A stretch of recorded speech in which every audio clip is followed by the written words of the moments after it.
how to manage the sensory and environmental needs of my child with autism in a busy classroom. Hey there, I'm Charlotte with Colorful Teaching for You. Thank you so much for joining me. That was a mouthful of a title, but there's so much going on here with busy classrooms and so many different learning needs. It is really important that we learn how to manage our environmental and sensory needs for our children, because it will help save us a whole heck of a lot of problems. It's going to help reduce a lot of stress for our children, meltdowns, withdrawals, or just sensory overload for our kids. This in and of itself is really important. And when we do this, you'll see your child's ability to focus just skyrocket, because all of this that's going on won't be there, won't be bothering them, right? You'll also not have to worry so much about classroom management when your child is able to do what is expected of them. So let's look at some small steps that you can make or changes that you can make in your classroom right away. The first step is classroom check. So I want you to look around your classroom and see, do you have a spare desk, or can you get a spare desk and put it in a quiet area in your room, so that if your child needs to go somewhere to study, that's quiet, that's their space. Do you have the ability to have your children standing at a desk to study, or to study in small groups?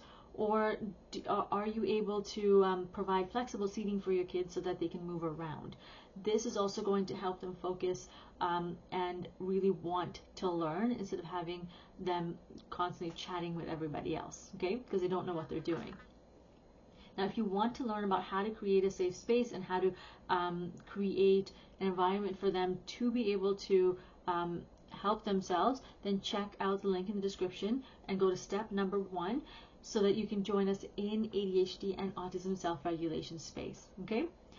Step number 2 is school check. Now, you want to go and check with your principal, whoever's in charge of the budget, to see if you have the ability to maybe purchase some items for your classroom, such as, say, fidget toys, wiggle cushions, noise cancellation headphones, stress balls, and maybe even see if they have a sensory room. You're not going to purchase a sensory room, but you're going to ask if they have one or access to one in the school.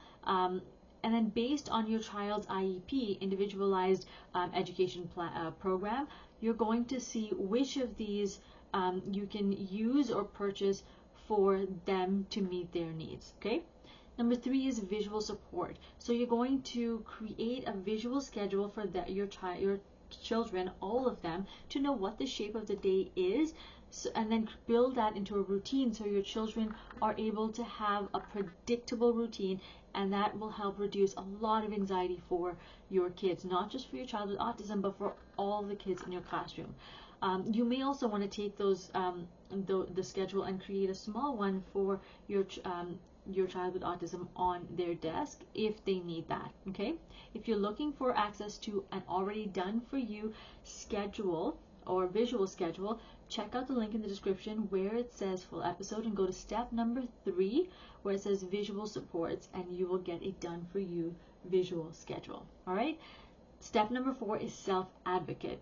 So here, teach your children how to manage their emotions, and also how to voice their opinions when they are struggling or if they need help, and also ask them for people who they trust, so that they know they know and you know who they can turn to if, say, you're not available and they need help, okay? And then you're going to teach them how to approach those people.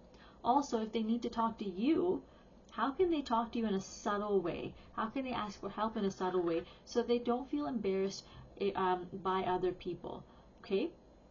So that's a lot there. I want you to go check out the full episode link, and then just go through the steps and see what you need for your child, adapted to meet their specific needs, okay? In the meantime, let's recap really quickly. We've looked at why it's important to manage the environmental and sensory needs for your child with autism in a busy classroom, and we've looked at 4 ways to do that. Number 1 is classroom check. Number 2 is school check. Number 3 is visual supports, and number 4 is self-advocate. All right. If you have any questions in the meantime, please feel free to send me a message. In the meantime, remember to create, experience, and teach from the heart. Thank you so much for joining me, and I'll see you again, same place, same time next week. Take care, my friends. Bye.